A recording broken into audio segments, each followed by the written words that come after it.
ইল্লা মান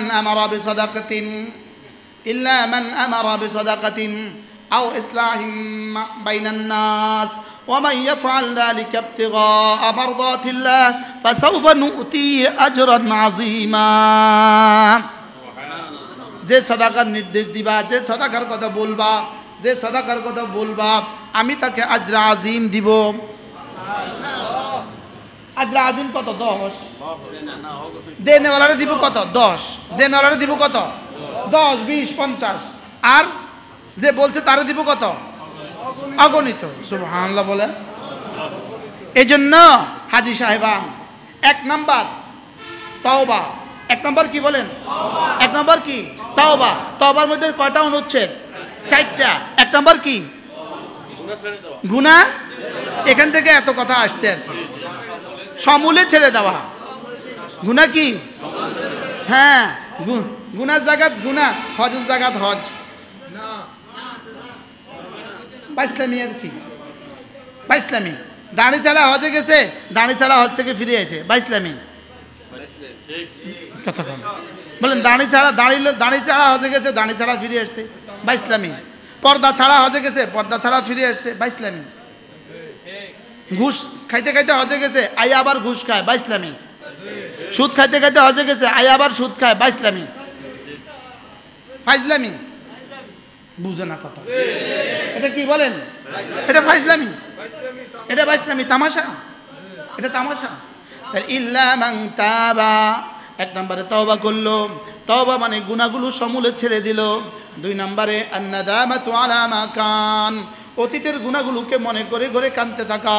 অতীতের গুনাহগুলোকে মনে করে করে কি থাকা? কাঁদতে থাকা। হাকিমুল উম্মত বলতেন, গুনাহ করে ভুলে যেও না, নেকি করে মনে রেখো না। ঠিক ঠিক।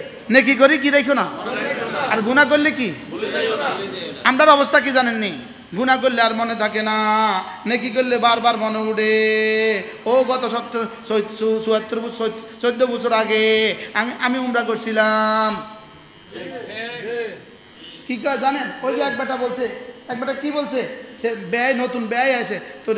ওই বেটা হাজী সাহেব ছেলেকে বলতেছে, ওই আমার 3য়বারের হজের যে জানামাজটা আনছিলাম ওটা নিয়ে আসো। কিয়া ও কিয়া কি বুঝাইছে? নতুন ব্যয় কি বুঝাইছে? কর না। আমি 3 বার হজ করছি, 3 বার হজ করছি, এটা কিন্তু ভুলে যায় না। এটা কিন্তু কি? এটা কিন্তু ভুলে না। কিন্তু বোনের হক যে মারি রাখছে এটা কিন্তু মনে নাই। তো কি বলছে? গুনাহ করে ভুলে যেও না, বলেন। আর নেকি করে মনে রেখো না। ঠিক তেমনি ভাবে কার থেকে যদি কর্জা নাও, কর্জা যদি লও, ভুলে যেও না। কারো যদি কর্জা দাও, যাও ভুলে যাও। বুঝেন না কথা? ঠিক আছে কর। যেমন আমি 100 টাকা কর্জা দিলাম মাসুম ভাইরে, ভুলে যা। দিলে দিব, না দিলে নাই, ভুলে যাও। আর ইনি আপনার কাছ থেকে 100 টাকা পাবে, খবরদার এটা ভুলে যেও না। বলেন, কর্জা নিলে ভুলে যেও না, বলেন। আর কর্জা দিলে ভুলে যাও। গুনাহ করি কি ভুলে যাও না। নেকি করলে কি যাও, ভুলে যাও। হজ কয়বার করছেন এটা ভুলে যান। এটা কি? এটা ভুলে যান। আব্দুল কাইম সাহেব কই? ওই আমাকে একজন আছে, আপনি এখন জিজ্ঞান হুজুর কয়বার হজ করছেন, তার মনে নাই। জিজ্ঞাসা করেন যে আপনি হজ কয়বার করছেন, মনে নাই। আমার একবার একজনে জিজ্ঞাসা বাইতুল্লাহর সামনে, হুজুর আপনি কয়বার হজ করছেন? আমি কি আপনি হোর বাড়িতে কয়বার গেছেন? আপনি শ্বশুর বাড়িতে কয়বার গেছেন? হুজুর শ্বশুর বাড়িতে কয়বার গেছে, এটা বুঝি মানুষের মনে থাকে। আমি শ্বশুর বাড়িতে গেছেন এটা মনে থাকে না, আমি আল্লাহর কাছে যে এটা মনে থাকবো কেমনে?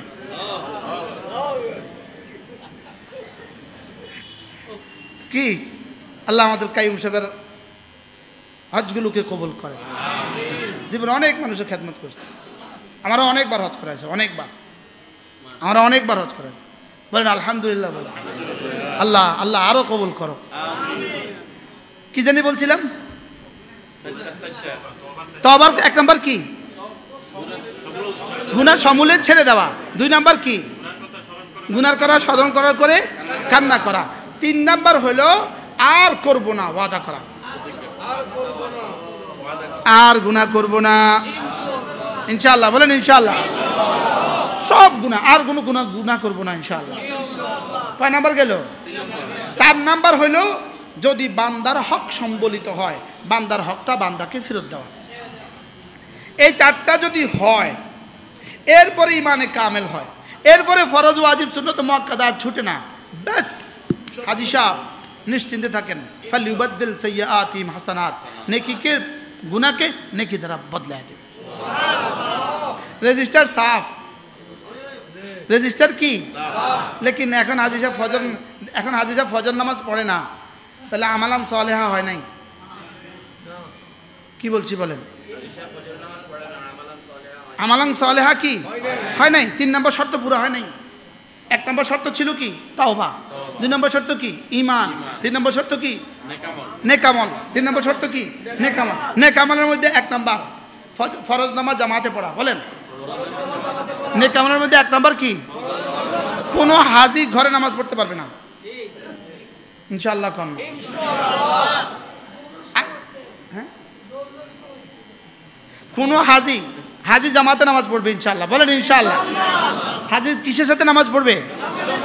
হাজী জামাতের সাথে নামাজ পড়বে।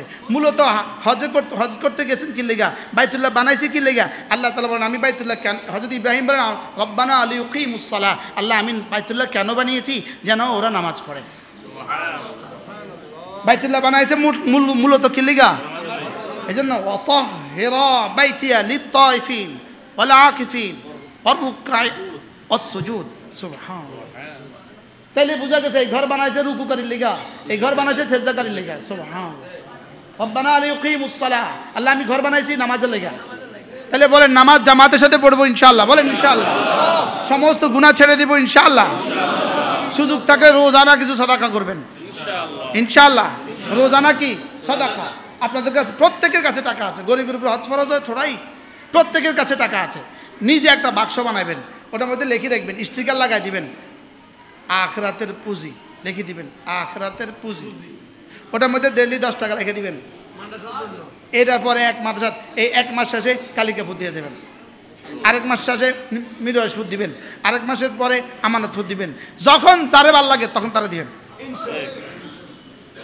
ইনশাআল্লাহ। কয় না যে আমি কি 1 মাদ্রাসার ওয়াজ করি শুধু? আমি কি শুধু কালিকাপুরের প্রতিনিধি? আল্লাহ তাআলা যেন এই মাদ্রাসাকে কবুল করেন। হুজুর রহমতুল্লাহ রেখে যাওয়া এই মাদ্রাসা আপনাদের কাছে আমানত। প্রত্যেকেই তো বরকতের জন্য শরীক হন। যদি এখন নগদ শরীক হন, 1,000 টাকা, 2,000 টাকা, 5,000 টাকা, যার কাছে যা আছে এখান থেকে একটুখানি শরীক হন, আল্লাহ কবুল করেন। জি মাশাআল্লাহ। জি আর কেউ উঠবেন? উঠেন, 1-2 জন উঠেন, আমার কাছে দেন। বয়স্ক ওটা উঠলে ভালো।